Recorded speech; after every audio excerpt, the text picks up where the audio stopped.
आप सभी को मेरा नमस्कार। पिछले वीडियो में हमने अध्याय 6 लोकतांत्रिक व्यवस्था का संकट भाग 2 के अंतर्गत आपातकाल की पृष्ठभूमि या विभिन्न कारकों के बारे में जाना। आज हम इस वीडियो के माध्यम से अध्याय 6 लोकतांत्रिक व्यवस्था का संकट भाग 3 के अंतर्गत संकट में सरकार का फैसला, आपातकाल के परिणाम, आपातकाल संबंधी विवाद व आपातकाल के दौरान क्या क्या हुआ के विषय में जानेंगे। फिलहाल आप इस वीडियो को ध्यानपूर्वक सुनिए व समझिए। कुछ भी लिखने की आवश्यकता नहीं है, क्योंकि मैंने पहले ही लिखकर रखा हुआ है। लिखा हुआ कहाँ से प्राप्त होगा, इसी वीडियो में आगे आपको बताया जाएगा। संकट में सरकार का फैसला। इन सभी घटनाओं को मद्देनजर रखते हुए परिणाम स्वरूप सरकार ने भारतीय संविधान के अनुच्छेद 352 के अंतर्गत किए गए तकनीकी प्रावधान का प्रयोग करते हुए 25 जून 1975 की मध्य रात्रि को तत्कालिक प्रधानमंत्री इंदिरा गांधी जी ने राष्ट्रपति फखरुद्दीन अली अहमद से आंतरिक गड़बड़ी की आशंका के आधार पर आंतरिक आपातकाल लागू करने की सिफारिश की। सिफारिश के तुरंत बाद राष्ट्रपति ने आपातकाल घोषित कर दिया, जबकि मंत्रिमंडल को इन सभी बातों की जानकारी 26 जून 1975 को सुबह 6 बजे एक विशेष बैठक के माध्यम से प्रधानमंत्री इंदिरा गांधी द्वारा दी गई। आपातकाल के परिणाम। 1975 में आंतरिक आपातकाल के अनेक परिणाम देखने को मिले, जिनका विवरण इस प्रकार है। जैसे अनेक विपक्षी नेताओं को जेल में डाल दिया गया, देश में धरने, प्रदर्शन व हड़ताल पर पूर्णतः रोक लगा दी गई। इन सभी कारणों से देश के राजनीतिक माहौल में तनाव भरा एक गहरा सन्नाटा सा छा गया। प्रेस पर सेंसरशिप लागू कर दी गई, जिसके अंतर्गत समाचार छापने से पूर्व सरकार की अनुमति अनिवार्य कर दी गई। राष्ट्रीय स्वयंसेवक संघ व जमात इस्लामी पर सामाजिक व सांप्रदायिक गड़बड़ी की आशंका के आधार पर प्रतिबंध लगा दिया गया।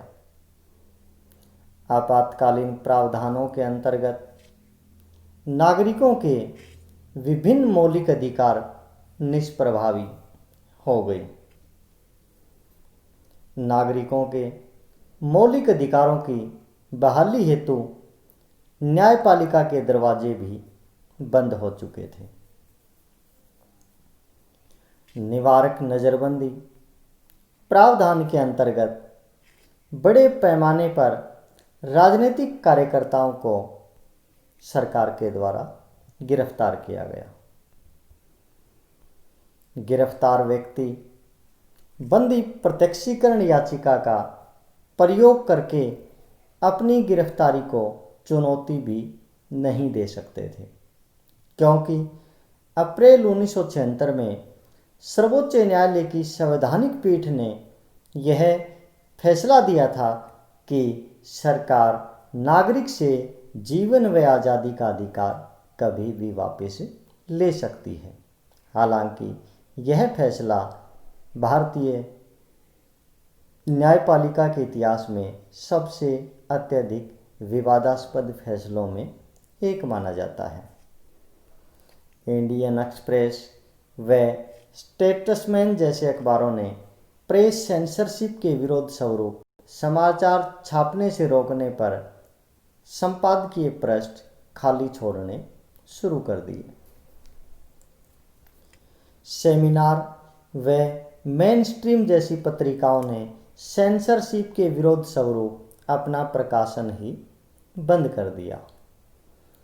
पद्म भूषण से सम्मानित कन्नड़ लेखक शिवराम कारत और पद्मश्री से सम्मानित हिंदी लेखक फणीश्वर नाथ रेणु ने विरोध स्वरूप अपनी अपनी पदवियां सरकार को लौटा दी। संसद ने संविधान के सामने कई नई चुनौतियां इस समय खड़ी की। इंदिरा गांधी के इलाहाबाद उच्च न्यायालय के फैसले की पृष्ठभूमि में 1976 में 42वां संविधान संशोधन भारतीय संविधान में किया गया, जिसके अंतर्गत भारतीय संविधान के बहुत बड़े हिस्से को परिवर्तित किया गया। इस बड़े परिवर्तन के कारण इसे लघु संविधान का नाम भी दिया जाता है। इसके अंतर्गत प्रावधान किया गया कि एक प्रधानमंत्री, राष्ट्रपति और उपराष्ट्रपति पद के चुनाव को अदालत में चुनौती नहीं दी जा सकती। दूसरा, यदि बात करें तो संसद के कार्यकाल को 5 वर्ष से बढ़ाकर 6 वर्ष कर दिया गया। आपातकाल के संदर्भ में विवाद। आपातकाल भारतीय राजनीति का सर्वाधिक विवादास्पद प्रकरण रहा है। इसका एक कारण है आपातकाल की घोषणा की आवश्यकता को लेकर विभिन्न दृष्टिकोण, व दूसरा कारण है कि सरकार ने संवैधानिक प्रावधानों का इस्तेमाल करके व्यवहारिक तौर पर लोकतांत्रिक कामकाज को ठप कर दिया था। क्या आपातकाल जरूरी था? इस विषय में सरकार और विपक्ष दोनों के अपने अपने विचार हैं, मत हैं, पक्ष हैं। तो सबसे पहले हम लेते हैं सरकार का पक्ष कि आपातकाल लागू करने के लिए सरकार ने क्या पक्ष रखा। लोकतंत्र में विपक्षी दलों द्वारा सरकार के नीतियों और कार्यक्रमों को लागू करने में दखल अंदाजी नहीं करनी चाहिए। दूसरा, बार बार धरना प्रदर्शन और सामूहिक कार्रवाई लोकतंत्र के लिए उचित नहीं है। सरकार का मानना था कि विनाशकारी ताकतें सरकार के प्रगतिशील कार्यक्रमों में बाधाएं उत्पन्न कर रही थी। सरकार का मानना था कि कुछ विनाशकारी ताकतें प्रधानमंत्री को गैर संवैधानिक तरीके से सत्ता से हटाना चाहती थी। सीपीआई के अनुसार भारत की एकता के विरुद्ध अंतर्राष्ट्रीय साजिश रची जा रही थी। सीपीआई का मानना था कि यह एक मुख्य रूप से मध्यम वर्ग का आंदोलन था जो कांग्रेस की परिवर्तनकारी नीतियों का विरोधी था। सरकार पर निशाना साधने के लिए लगातार गैर संसदीय राजनीति का सहारा लेना उचित नहीं है। इससे लोकतंत्र में अस्थिरता उत्पन्न होती है व प्रशासन का ध्यान विकास कार्यों से भंग हो जाता है। सरकार की सारी शक्ति कानून व्यवस्था की बहाली पर लगानी पड़ती है। हालांकि आपातकाल के बाद सीपीआई ने माना कि उनका मूल्यांकन गलत था व आपातकाल का समर्थन करना उनकी एक गलती थी। इस प्रकार हम देखते हैं कि सरकार अपनी नीतियों और कार्यक्रमों को लागू करने के लिए आपातकाल को आवश्यक मानती है, परंतु विपक्ष का मत या आलोचकों का पक्ष की बात करें तो उनका मानना है कि भारत में स्वतंत्रता से लेकर लगातार जन आंदोलनों का एक सिलसिला रहा है। लोकतंत्र में जनता को सार्वजनिक तौर पर सरकार के विरोध का अधिकार होना चाहिए। बिहार व गुजरात आंदोलन ज़्यादातर समय तक अहिंसक व शांतिपूर्ण रहे हैं। आपातकाल में गिरफ्तार किए गए लोगों पर पहले कभी भी राष्ट्र विरोधी गतिविधियों में लिप्त होने का मुकदमा नहीं चला था। अधिकतर गिरफ्तार किए गए व्यक्तियों के खिलाफ कोई मुकदमा दर्ज नहीं किया गया था। गृह मंत्रालय ने कानून व्यवस्था की बिगड़ती हालत पर कोई चिंता जाहिर नहीं की थी, जबकि आंतरिक व्यवस्था की जिम्मेदारी गृह मंत्रालय की होती है। यदि सरकार को आशंका थी तो रोजमर्रा शक्तियों का प्रयोग करके भी कानून व्यवस्था सरकार द्वारा बहाल की जा सकती थी। विपक्ष का मानना है कि देश की एकता व अखंडता को कोई खतरा नहीं था, बल्कि शासक दल व स्वयं प्रधानमंत्री को सत्ता खोने का एक डर था, भय था, इसलिए आपातकाल लागू किया गया। विपक्ष का मानना है कि संवैधानिक प्रावधानों का दुरुपयोग इंदिरा गांधी जी ने अपने निजी ताकत को बचाने के लिए किया। इस प्रकार हम देखते हैं कि आपातकाल को लागू करने की आवश्यकता को लेकर के, ज़रूरत को लेकर के सरकार और विपक्ष दोनों के अपने अपने मत हैं, विचार हैं, पक्ष। आपातकाल के दौरान क्या क्या हुआ?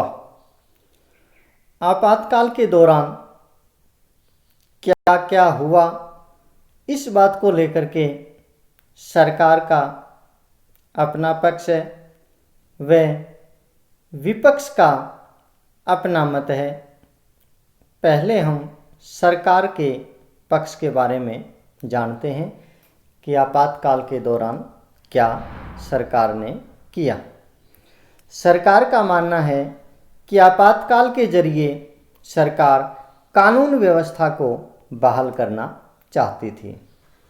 सरकार का मानना है कि आपातकाल के जरिए वह अपनी कार्यकुशलता को बढ़ाना चाहती थी। सरकार का मानना है कि वह आपातकाल के जरिए गरीबों के हित के कार्यक्रम लागू करना चाहती थी। सरकार ने एक 20 सूत्री कार्यक्रम की घोषणा की व इसे लागू करने का अपना दृढ़ संकल्प दोहराया। इस कार्यक्रम के अंतर्गत भूमि सुधार, भू पुनर्वितरण, प्रबंधन में कामगारों की भागीदारी, बंधुआ मजदूरी की समाप्ति आदि अनेक कार्यक्रम शामिल थे। इस प्रकार हम देखते हैं कि सरकार का मानना था कि बार बार के धरने, प्रदर्शन, विरोध के कारण सरकार की कार्यकुशलता में रुकावटें पैदा होती हैं, इसलिए सरकार अपनी कार्यकुशलता को बढ़ाने के लिए आपातकाल का सहारा लिया। जबकि विपक्ष या आलोचकों का मत है कि सरकार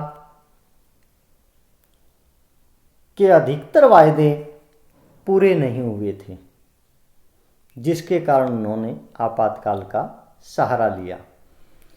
सरकार अपने वायदों की ओट लेकर के ज्यादतियों से लोगों का ध्यान भटकाना चाहती थी। यानी सरकार ने जो आम जनता के ऊपर ज्यादतियाँ की, उनसे लोगों का ध्यान भटकाने के लिए आपातकाल का सहारा लिया। निवारक नज़रबंदी का दुरुपयोग किया गया, जिसमें लगभग 676 नेताओं की गिरफ्तारियां की गई। विपक्ष का मानना है कि किसी भी आधिकारिक पद पर न होते हुए भी कुछ लोगों ने सरकारी ताकत का प्रयोग किया। आपातकाल के दौरान पुलिस हिरासत में मौत व यातना की घटनाएं घटित हुई। विपक्ष का मानना है कि गरीब लोगों को मनमाने ढंग से एक जगह से उजाड़कर दूसरी जगह भेजने की घटनाएं घटित हुई। जनसंख्या नियंत्रण के अति उत्साह में लोगों को अनिवार्य रूप से नसबंदी के लिए मजबूर किया गया। नोट्स प्राप्त करने के लिए सबसे पहले आप चैनल को ओपन कीजिए।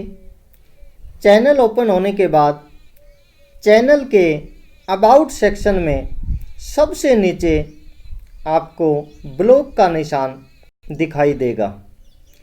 आप जैसे ही उसे क्लिक करेंगे, क्लिक करते ही एक नया पेज आपके सामने इस तरह से ओपन होगा, जिसमें तिथि वाइज व नाम वाइज ब्लॉग आपको दिखाई देंगे।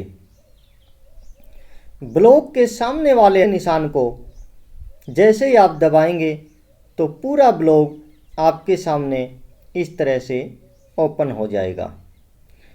उसके बीच में आपको उसी वीडियो का लिंक दिखाई देगा, जिस पर क्लिक करके आप उस वीडियो को भी देख सकते हैं। सबसे नीचे आपको लाइक, शेयर व कमेंट सेक्शन दिखाई देगा। यदि आपका कोई प्रश्न या शंका हो तो उसे ज़रूर लिखिए, मैं उसका उत्तर देने का प्रयास करूँगा। अगर आपको अच्छा लगे तो अपने दोस्तों के साथ शेयर अवश्य करें। धन्यवाद।